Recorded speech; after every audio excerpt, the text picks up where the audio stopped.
Hey guys, how are you today? Probably stressed if you're watching this. You're most likely college students. First, we should begin with what is English 111? Well, English 111 is the first class in a series of English composition classes.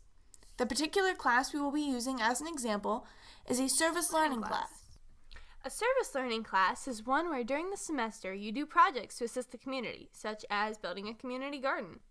Now, before you poo-poo the idea of gardening in an English class, let me just tell you, it is so much better than sitting in a classroom for 3 hours writing boring papers. Guys, you literally get to go out once a week for half of class, majority of the semester, to play in dirt. It is amazing. And on top of that, you're helping people less fortunate to have things such as fresh fruits and veggies, which helped us to see exactly what we were doing. And then we chose topics concerning food for our 4 papers we had due throughout the semester. Okay, back on track. Every English class has a list of things you should be able to say you've learned by the end. Personally, I've learned quite a bit from this class, like how to apply critical reading and thinking processes to writing, as well as how to apply strategies of drafting, collaboration, revision, and peer review to produce good papers.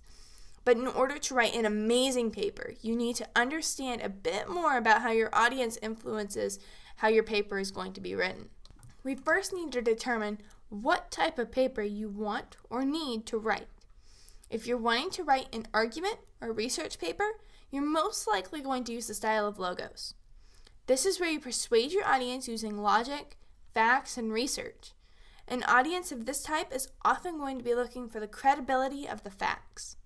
This will be when you want scholarly journals.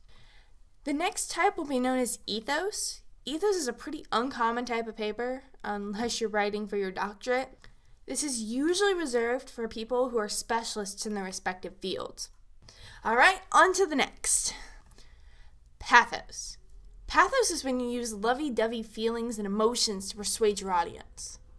This is usually used in commercials or movie trailers to evoke feeling from the viewer, making them want to invest time and money. For the sake of today's example, we'll be using logos since it's the most common. So now that you know what kind of paper you're writing, you'll need to develop a thesis. This is the statement that typically starts as a question that lays the base for the rest of your paper. Your thesis will help you figure out what kind of research you'll need for your paper's topic. Now we need to gather information about our given topic. This will be done by looking at different sources, such as your school's library, online resources, and even some books. All of the information gathered will have references. In order to avoid copyright and plagiarism, you'll have to acknowledge who came up with that information, also known as the original author, so keep track of those references. Once you're done finding the majority of your references, you're ready to begin your outline. If you don't know what an outline is, think of it as the framework for your paper. A way to keep your paper organized. Now that you have your thesis, references, research, and outline, you can finally start writing your first draft. Now don't stress yourself out trying to make this version of your paper perfect.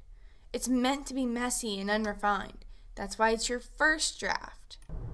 I personally recommend that you find 2 people in your class. One that somewhat matches the stereotype of your audience, and the other that has little to no knowledge of the topic of your paper to proofread it. This will help you understand how both sides see it impartially.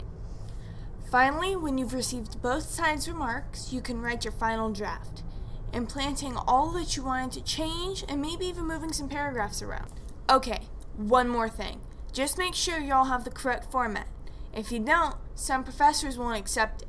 Having the correct format also includes having a title page, reference page, and whatever else your professor told you to put in it. If you are really unsure about what type of format you need, I'd recommend either asking your professor or checking out your syllabus online. Both should be able to tell, so whichever is easier for you. Okay, one last thing, I promise. Now before you guys leave, I wanted to talk a little bit more about service classes. This has been one of the best experiences I've ever had. I've had the chance to get a comprehensive view of the needs of the community that my team and I were serving.